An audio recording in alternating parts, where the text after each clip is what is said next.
we get animals with all sorts of medical conditions. In our existing medical center, we have a cadre of veterinarians, registered veterinary technicians who are doing everything from mass removals and amputations, spay-neuter surgeries, taking care of injured, sick animals on a daily basis that become longer-term patients even. They have longer-term patients until they're well, come into the center and take care of them until we can place them up for adoption.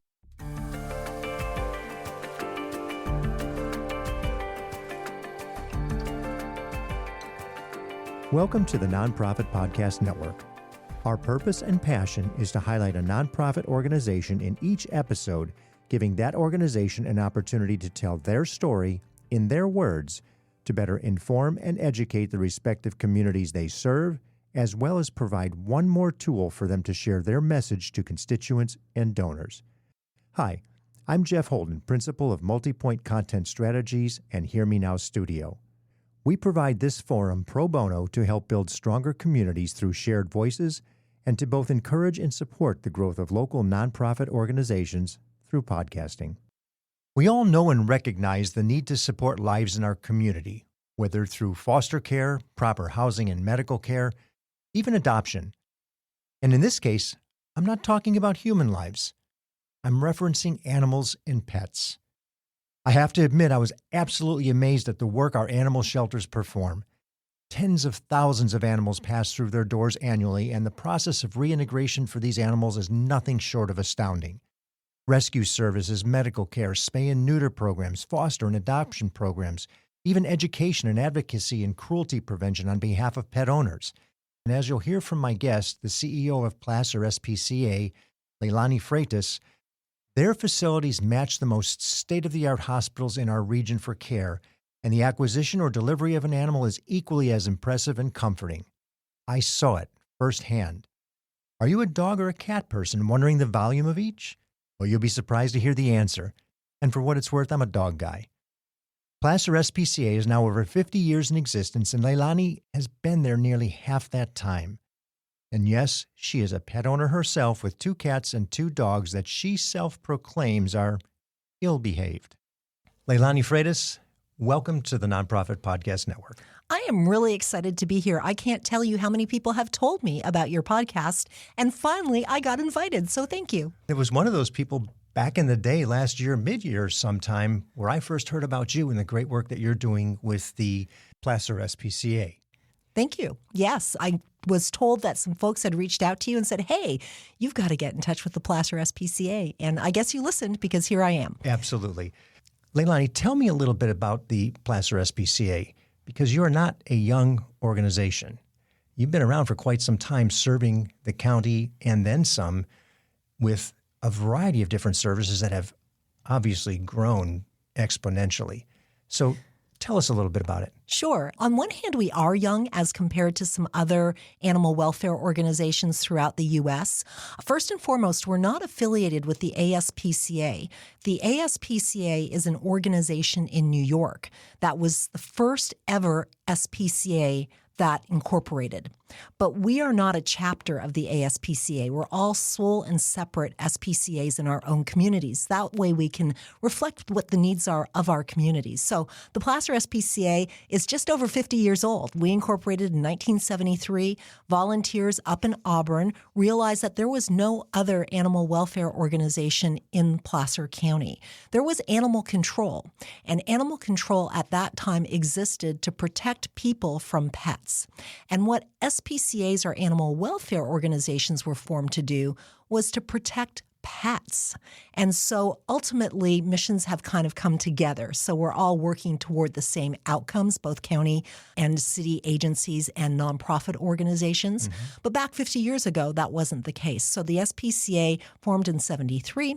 We eventually started looking for a sheltering facility because we didn't have anything. We were volunteers standing in front of grocery stores with tin cups and a dog on a leash.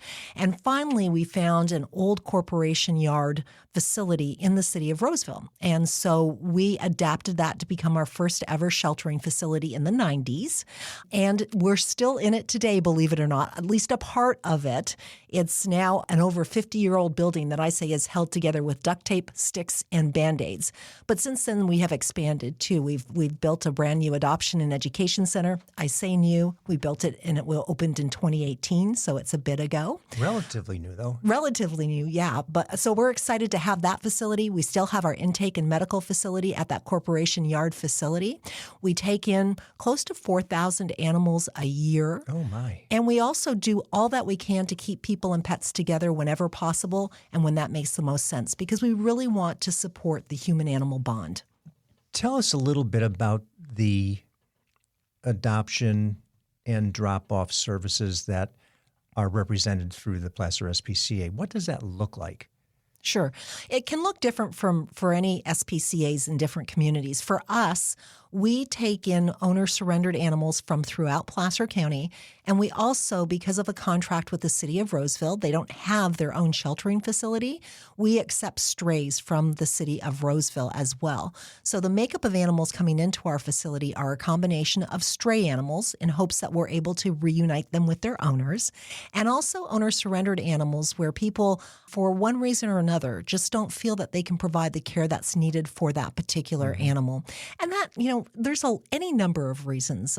Certainly there's the issue of financial reasons, and that seems to be more prevalent these days than ever. There's people who go through life changes, be it a divorce, a change in housing, moving, Sure. that causes them to no longer to be able to care for their pets, or it's just not the right pet for them. And we understand that, and we welcome those animals because we're a safe haven for them. And I think that's such an important thing for people to understand is you have a place that's a safe place. This is your pet, and I'm sure sometimes it's emotional to have to drop it off or be unable to care for it. I mean, with the cost of food, I'm sure pet food has done exactly the same thing that our food has done. Yes. In terms of the expense.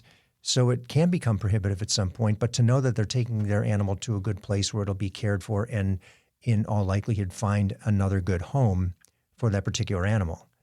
A lot of people say, I could never give up my animal. I don't know how people would do that. And I share that actually when we have people who come to us, we're kind of that last course, that last option for them.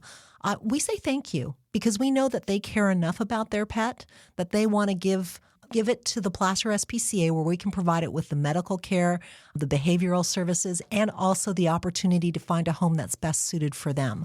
So really, it's not a judgment. It's more of a thank you for not abandoning the pet, Right. because that happens too, and we accept those animals as well, or not caring for the pet in such a way that they do become sick. And so really, with gratitude, we take people's pets when they feel that they can no longer care for them. Ultimately, though, we want to provide the support services that allows people to keep their pets if that's something they really want to do, because that bond between humans and animals, when that breaks, that's heartbreaking for me to see.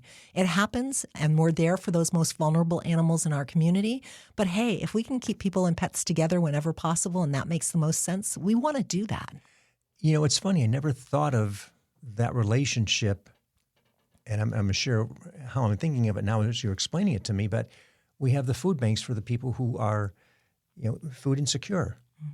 And technically, the SPCA could act the same for the families with the animals who might just be struggling at that point in time where they need a little bit of a lift or they need a meal or two or some food or maybe some medical attention that they just can't afford. And I never really correlated the two, but we were talking a little bit earlier with pets are a member of the family. Absolutely. In so many ways. And in some cases, they are literally the only support, the only other living being in the household. Yes. So to that extent, my gosh, you would hate to see somebody have to give that up. Exactly. If a bag of food is what comes between a person and their pet, a bag of food, a can of food, then we want to make sure that we're able to support them. And we have, wonderful people in the community that help us do that.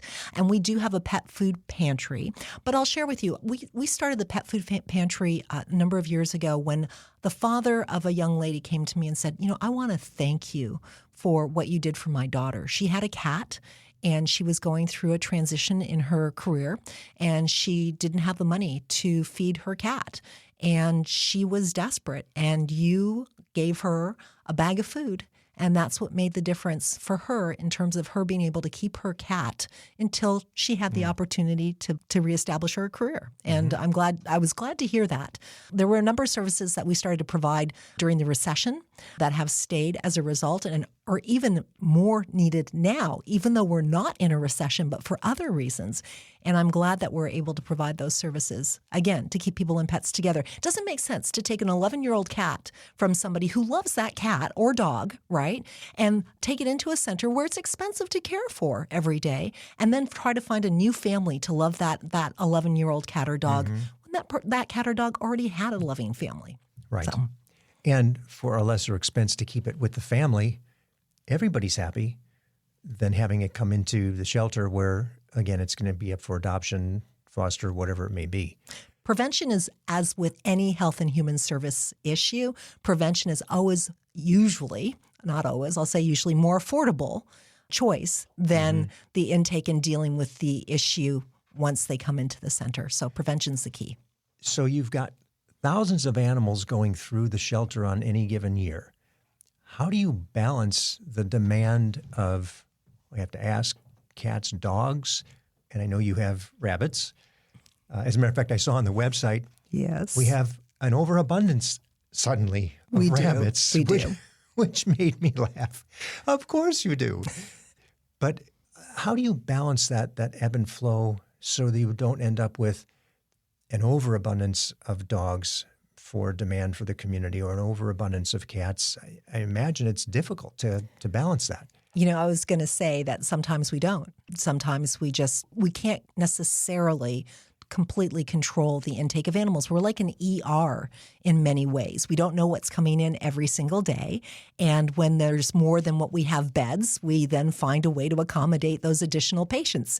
And so we have not only room in our center, at our intake center, our adoption center, we have foster volunteers that help us an awful lot too. You mentioned the rabbits, for example, over 100 rabbits in one day. Pretty overwhelming. We're not typically set up to manage 100 rabbits in care. And so the first thing we did after we vetted, that is the veterinarian looked at each and every rabbit because some of them were sick and needed medical services, we called upon the community to help us with fostering. We do that during kitten season. Kitten season is usually during warm weather months. And during a busy kitten season, we can receive over 1,000 kittens in a several-month period of time. Right now, we don't have that many kittens, but we know that starting in probably March, the kitten population is going to go up. And that's when we call upon our fosters because we can't be set up to take in thousands of kittens, every month. So we're looking at different ways that we can manage that population. How long have you been with the organization? I have been with the Placer SPCA for almost 23 years now. So you know and you recognize this ebb and flow and the movement of animal influx and outgo and everything. And I'm sure you get what a great value that is to the organization because you can kind of anticipate some things with your experience. You know what? Yes, you can anticipate sometimes, but I have to say, just like the world, things change and sometimes things happen that you would never have expected to happen. Right now, and over the course of the last several years, since COVID, I would say, we've really seen in our center and actually across the nation an influx of dogs like we haven't seen in years. I don't know that that was entirely predictable some years ago. Now we're starting to understand the reasons why. But it used to be that we'd have, two-thirds of the population be cats coming into the center. And now it's about 50% cats, 50% dogs. And that's challenging if you've designed space with a different population in mind. So we're often reworking what we had experienced in the past to what is now currently happening. And we have a lot of science-backed information to help us now with that too. And you know that there's a cadre of people who are listening going, yes, the dogs are coming back, or even with the cats now, as opposed to you're a dog person or a cat person is typically what you hear. Oh, I'm a cat person. I'm bi-animal.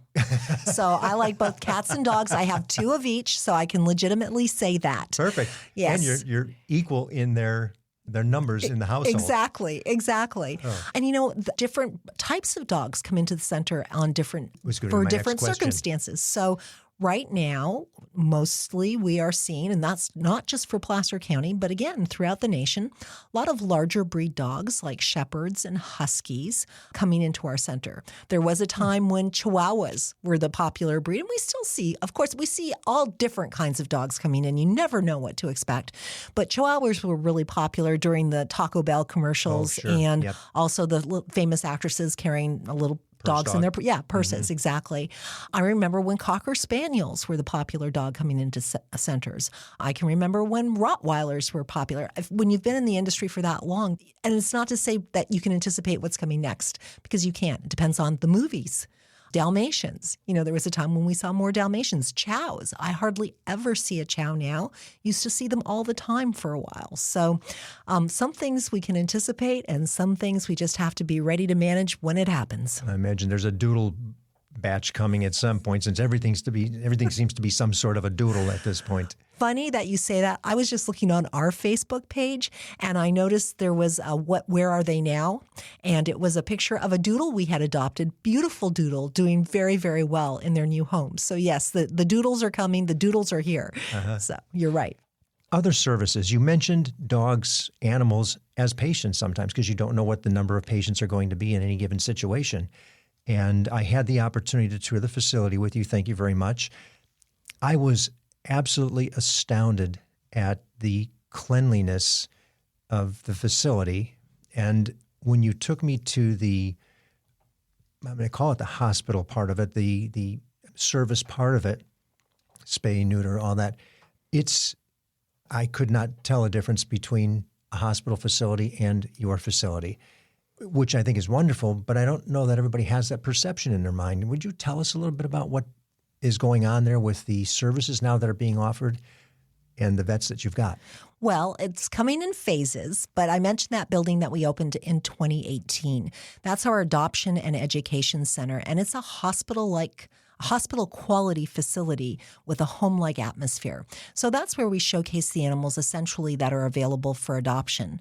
Our next phase is going to be our medical center, but medical is still back at our intake facility, that old corporation yard. The actual execution of the service, the spay or neuter or whatever it may be. Right. Our medical facility, we not only spay and neuter animals that come into the center that need to be rehomed, but we also provide some level of spay-neuter services for the community.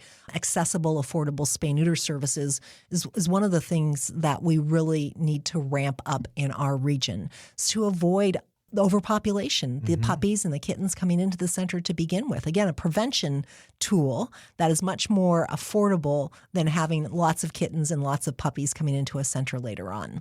So we do provide those services in our existing medical center.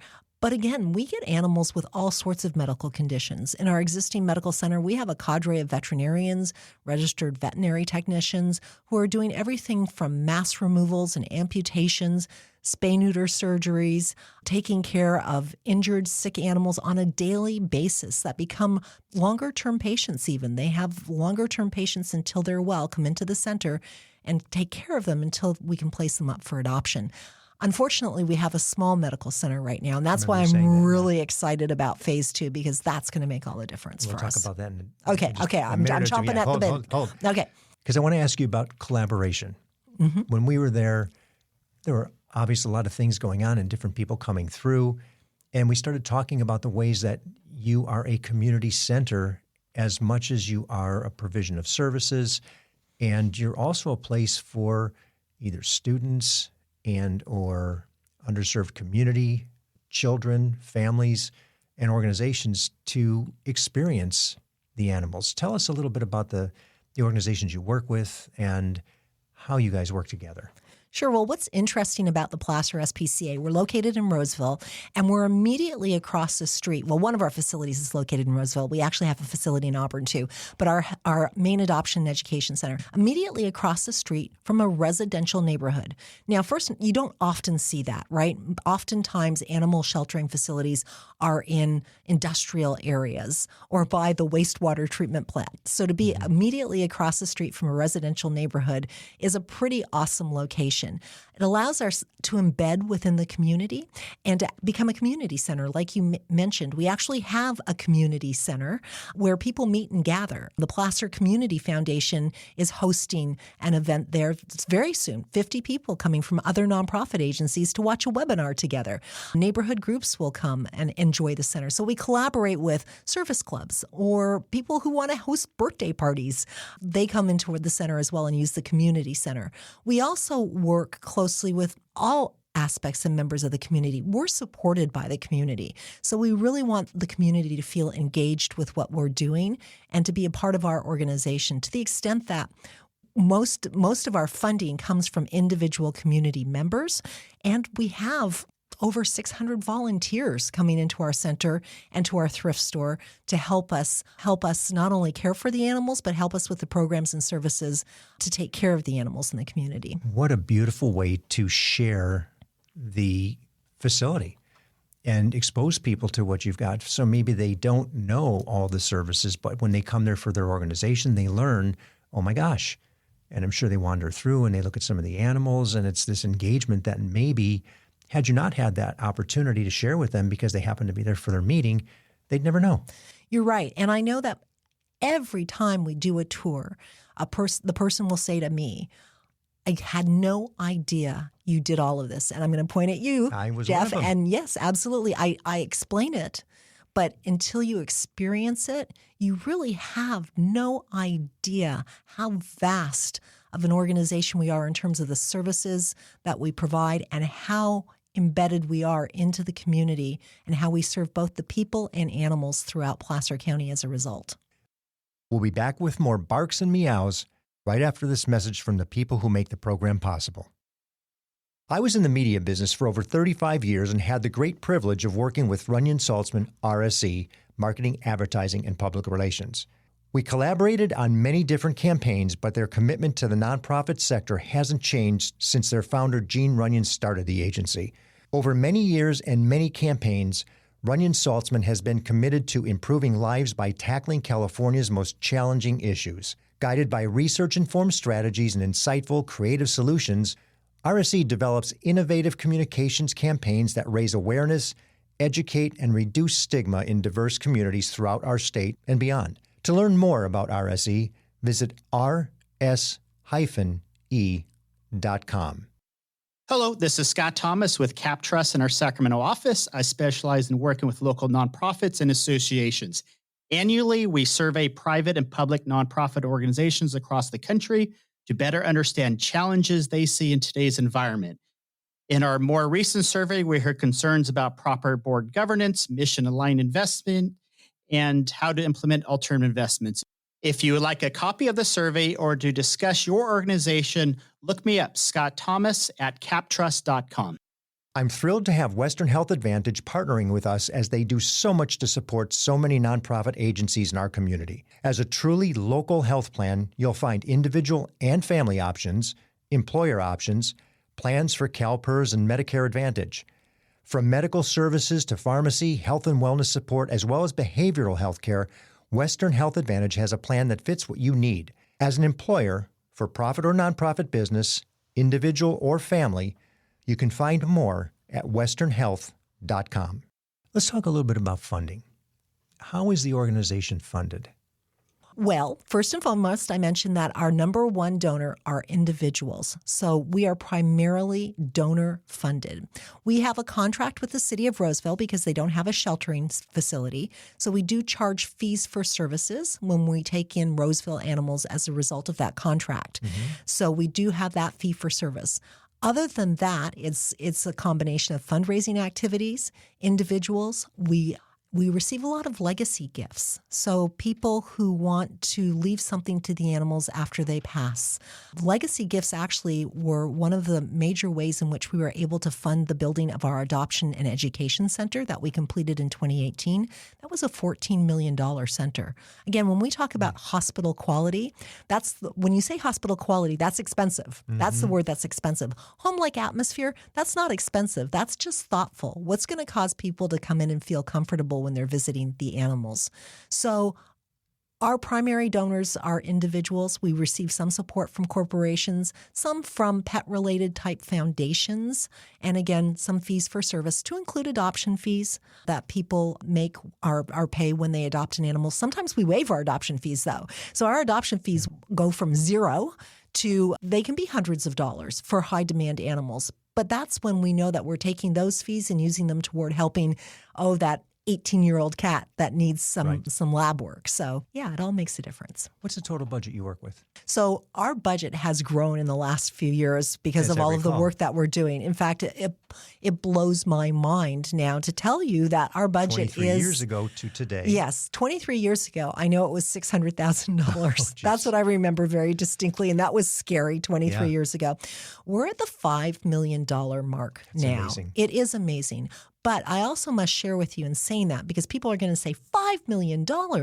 We are a 4-star charity as rated by Charity Navigator, which is an independent evaluator of charities. They rate charities for fiscal responsibility and transparency. And so what I want to assure people when we talk about a budget of that size is the level of fiscal responsibility that we exercise and the transparency in how we manage our money. We have, again, medical care for animals is expensive. Of course, because we're able to bring a lot of it in-house, that lowers the cost as opposed to going out to a private veterinary clinic for those services. The more we can do in-house, the more affordable it is for us. But it's costly, just like individuals experience when they go to their own veterinarians. You know, there's a collaborative part that we talked about that I want to make sure we touch on, because we happen to have such a robust community in animal service here. We have UC Davis.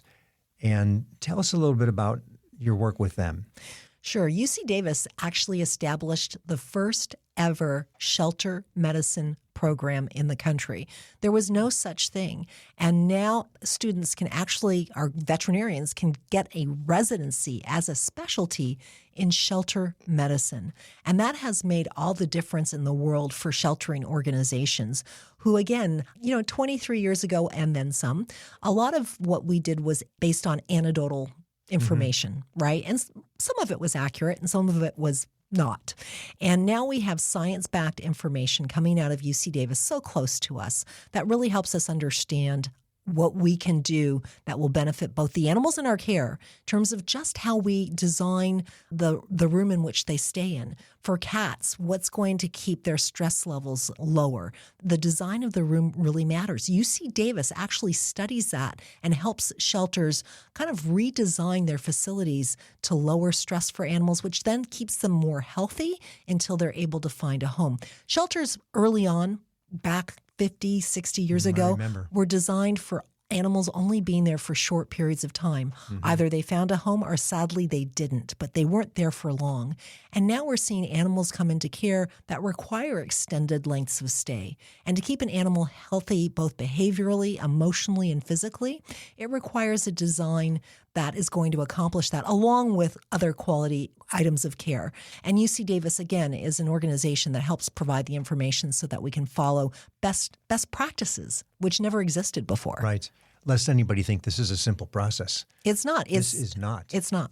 It's a complex organization. It's a complex operation full of logistics and everything. When you think of just a hospital, it's no different.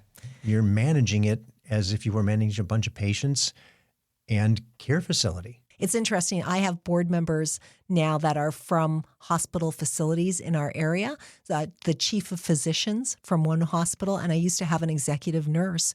And they both say how similar in some ways our organizations are as it relates to how they have to operate. With the exception, we just don't put the people on display for...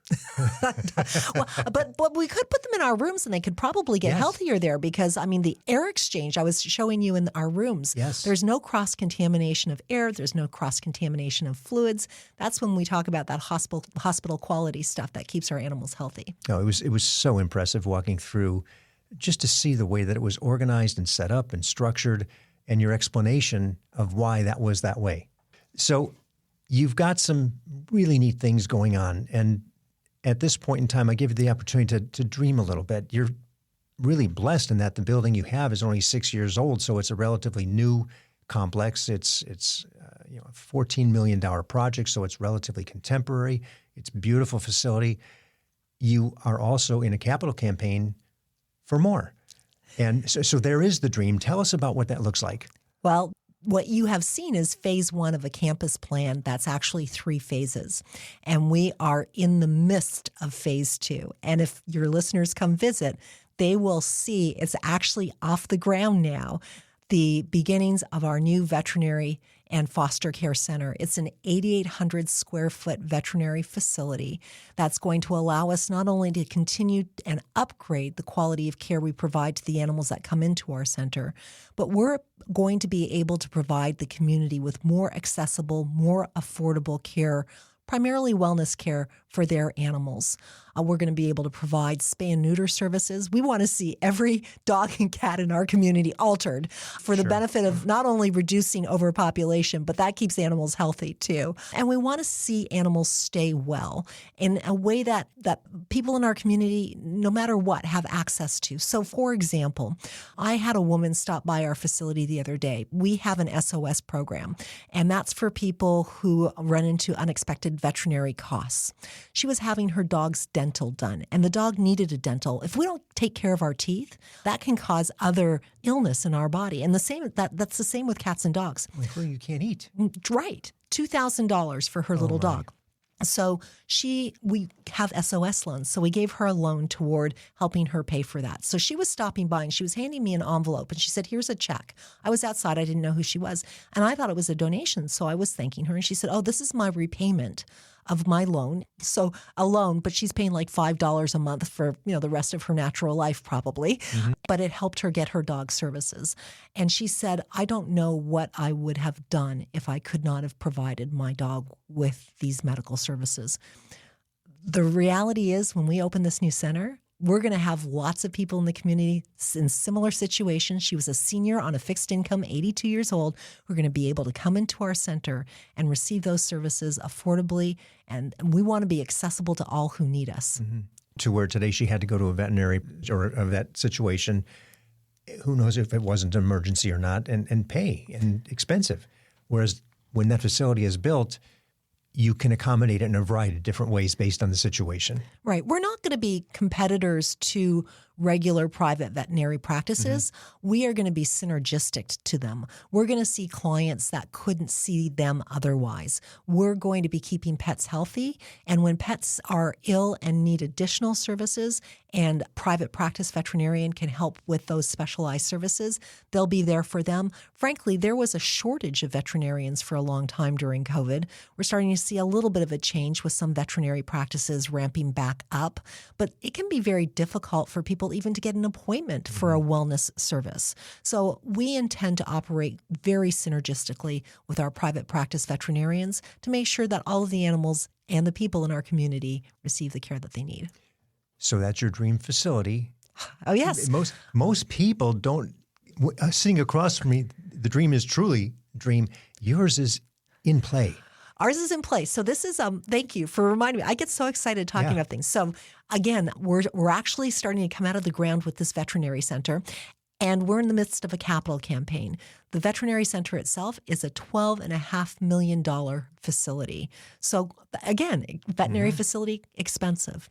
I'm excited to share with you that after about a year and a half of fundraising, we have raised $12 million already. So we are in the last stretch of our capital campaign. And we have some exciting things happening with that. We have a donor that is going to match a certain amount of money that we start to raise at this particular point in time until we reach our goal.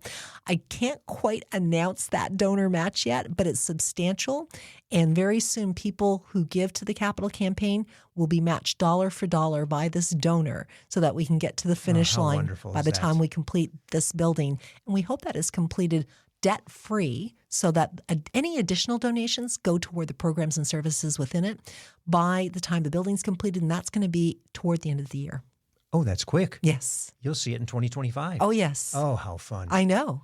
How exciting. It's very exciting. And that's phase 2. We have a phase 3, bringing in takeover. to the property that we're on currently. And then my ultimate dream is that we have, very few animals in the center and we become a service provider. Mm-hmm. So a service provider, again, so that the human-animal bond stays intact and only those animals that are the most vulnerable, where there's no other choices, come into the center, get services, stay at the center, and then find new loving homes when that's necessary. So that's my vision of many years down the line. But it's going to take these facilities to accomplish that and those services and programs. If we get back to operational today, out of the dream state, okay, because we know that that's happening, what's the greatest need you've got as an operational facility today? Well, today, as I mentioned, we're seeing, unfortunately, more animals than we have in a long time coming into the shelter that need rehoming services because people just can't access the services that they need to keep their pets with them. Mm-hmm. And so today we need people to continue to support our programs like our food pantry. We need donations toward our Guardian Angel program, which is a program that helps us provide the medical care for animals in our facilities. We need to complete our veterinary center so that we can start offering that affordable spay-neuter service. The sad reality is, as much as of the good work that we do, we have people on a waiting list begging to have their animals spay or neutered. Do you remember Bob Barker always at the end of The Price is Right saying, spay or neuter your pets? Yes. It used to be an education that was something that you needed to do. I don't know that we need that education anymore as much as what we need to do is be able to provide the service that people want. People want to spay or neuter their pets. So getting that veterinary clinic completed and up and running is an absolute necessity so that there isn't this silly waiting list of people who want to get this service for their animal, to keep their animal healthy, and to reduce pet overpopulation. That's where we need to get to really quickly here. I didn't ask how many people you employ. I heard the 600 volunteers plus, probably. How many people do you actually employ? Well, we have part-time, full-time, and relief veterinarians. So collectively, that group hovers at about the 50-ish mark. Okay.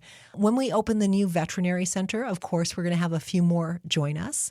But when you look at the ratio, the volunteers are really a group that we rely on quite a bit. With 650, they provide about anywhere from 75 to 100,000 hours of their time in a year, just depending on the year. So it's not just a number, because you can say, oh, someone comes in and volunteers, once a year, and you count them as a volunteer. Yeah, it's the hours of service that they provide, and they are providing a substantial amount of time, and that's a resource too that we rely on within the community that has really made a difference to how we care for our animals. How about best way to get in touch with Placer SPCA?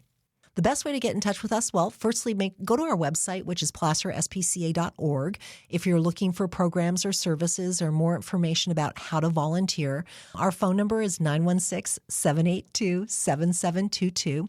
I mentioned that our Adoption and Education Center is in Roseville. Sometimes people mistake Placer for Placerville.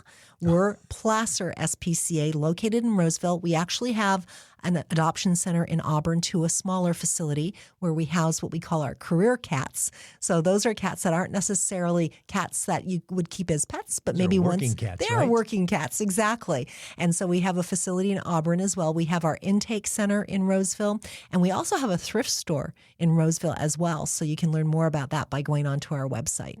And we didn't touch on, you got the thrift store up there, but you've also got the store inside the facility. Yes. It's a smallish store, and we hope to have that grow. But we have a small retail center, so when someone comes to adopt from us, they want to purchase their dog food and their collar and their leash and their I Love Placer SPCA T-shirt, and of course all of that then helps benefit the organization, the programs and services that go on within it. So they get the animal and the T-shirt. Yeah, of course. Absolutely. And wear it proudly. I hope so. That's fabulous. Leilani, the discussion is incredible for so many people to understand the significance of what the SPCA is doing in their communities. And you're serving such a rapidly growing community. And maybe that's part of why the influx, too, because there's so many more people that just keep coming into the entire county, between Rockland and Roseville and Lincoln and all the way up that corridor. I can only imagine what that's going to look like in a few more years as we get thousands of more people into the community and how that influences these new facilities that are going to be so necessary just to keep up.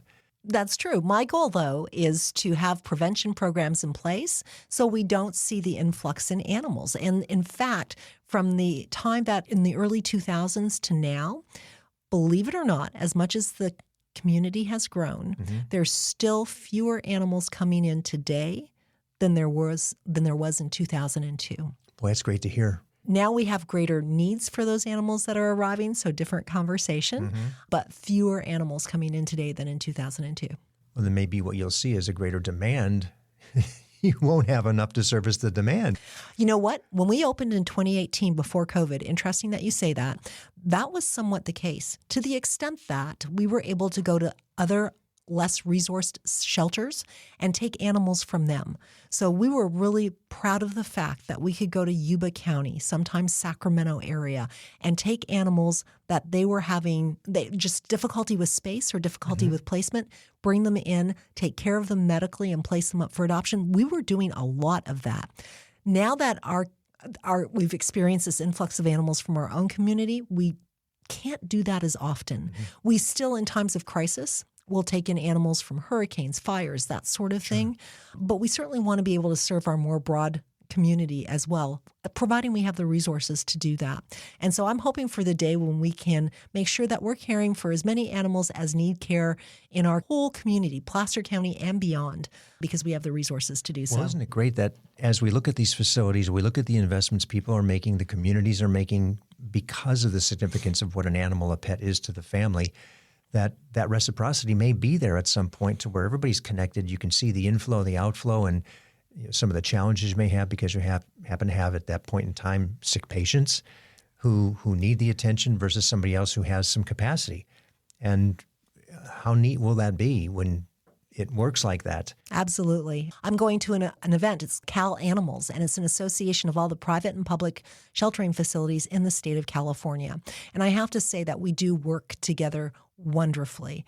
And I'm hoping for a time where we have resources that we already do, who can do this best. And we sometimes with Placer County Animal Services up in Auburn may give them a rooster and take 3 cats. So that happens already. And the more it can happen, I think the better off all of our communities are in the long run. Before we close, one more thing. You said rooster. Oh, dear. Yes. Because when I was there, it was like, what do you actually have and what will you take in? So we take in companion pets, animals that are legal to own in our community. Sometimes, actually, though, we do get ferrets, I must admit, and they're not legal to own in California, so we'll transfer them to a rescue group in Nevada. So that's a whole nother conversation. Most common animal we see, cats and dogs, are pretty much tied now in terms of numbers. Thirdly, rabbits, and we mentioned that we just got over 100 in recently. Hamsters, guinea pigs, the occasional reptile, bird. We sometimes, get some snakes. But again, animals that are legal to own as companion pets. And sometimes we'll seek out rescue groups or specialty groups. Like if we get reptiles, I can't say that we're reptile specialists. So we'll look for help with other herpetological. Is that the way you say it? Okay. Other reptile groups. Other reptile groups that can help. Sometimes we get wildlife, and we work very closely with our partners, Gold Country Wildlife, up in the Auburn community, if we get ducks and that sort of thing in. So it's a variety. What an interesting story. And to have that wealth of knowledge over the 23 years to see it play out. And now you're in a phased facility capital campaign that's about to wrap its second phase. And you get to experience all of it. I'm really proud of the organization, and I'm very grateful to the community that understands the importance of what we do and why we're doing the work that we do, who want us to be a sustainable organization that's there to serve our community for many years to come. And I'm confident that at this point in my life cycle, that's going to be the case. We're going to be able to meet the needs of our community for many, many years to come and serve the animals, which in turn serves the people and makes a real difference. Well, for all those who are cat, dog, any animal lover, I can't encourage you enough to get out to check out the Placer SPCA. It's an incredible facility. What's the address again, Leilani? Our address is 200 Tahoe Avenue in Roseville. I love saying this. It's at the corner of Yosemite and Tahoe, which a friend of mine calls Vacation Corner. So it's 200 Tahoe Avenue in Roseville. And yes, please go to our website to see the hours that we're open. We'd love for you to stop in and visit any of your listeners. My favorite thing is tours. We have wonderful volunteers who will greet you and provide you with a tour. If that's what you wish, you need to come visit us. So as you go to the Galleria shopping, you can do a little sidetrack and visit the SPCA or the fountains or wherever you happen to be. It's very close. And I just can't encourage you enough. And so many people are so in love with that pet and the significance of what that pet means to a family in whatever way, shape, or form. And its lineage. It doesn't just touch the immediate family, it touches everybody in the family because pets tend to be around for a while. So what you do and how you support those families of pet owners and the pets themselves is just incredible. Congratulations to you and your team, and congratulations on the success of phase 2 being so close to So a wrap. close. Maybe there's some listeners out there who want to get us to the finish line. Absolutely. Fingers crossed. And please let me know, because depending on when we complete the episode and release it, we may have some more information that I can add to the back. Okay, sounds great to me. Thank you. Thank you. Once again, we're grateful to the businesses who have made this program possible. Cap Trust, fiduciary advice for endowments and foundations. You can find them in Sacramento, Roseville, and Folsom, or at captrust.com.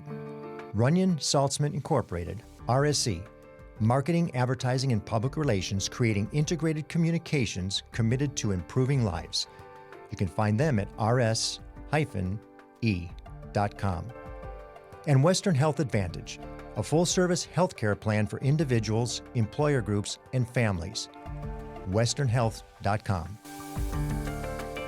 Thank you for listening to the Nonprofit Podcast Series. I hope you enjoyed the episode. If what you heard moved you, please reach out to that organization and do what you can to help. If you like and appreciate what we're doing to support local nonprofits, please give us a positive review, subscribe, and share. If you're a nonprofit with an interest in participating in an episode, you can reach us at info@multipointstrategies.com. The Nonprofit Podcast Network is a production of Multipoint Content Strategies and is recorded and edited by Hear Me Now Studio.